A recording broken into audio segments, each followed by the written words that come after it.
bakadena ya wolo na moto esika ya suki.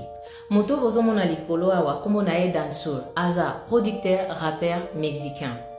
Oyo mokolo moko alamuki amoni na yeke kotente suki na kokanga suki eza na lomo très simple. Alors a décidé à passer na niveau oyelandi. Je crois que dernier niveau. Dansour a décidé de s'implanter ba chaîne ya wolo na moto na ye. Lokola aza muta liboso ya osali kamba boye na moto na ye a révolutionné ba réseaux sociaux surtout na TikTok na ye.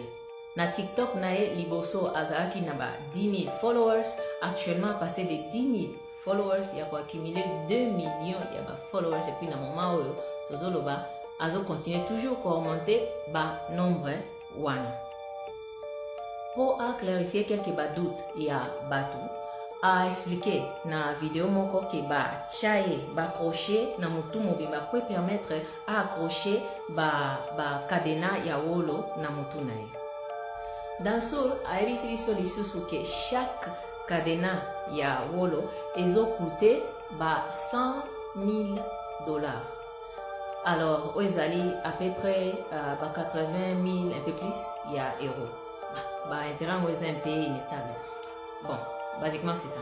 Alors alobi ke totalité na ebandeli tanga somba kinyo sotwa nekuta ke ba 3 millions totalité ya ba cadena na ye, sans compter processus nyo soto ya chirurgie.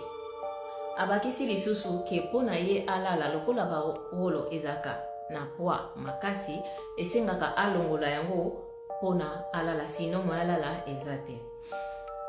Bomoni histoire ondeni.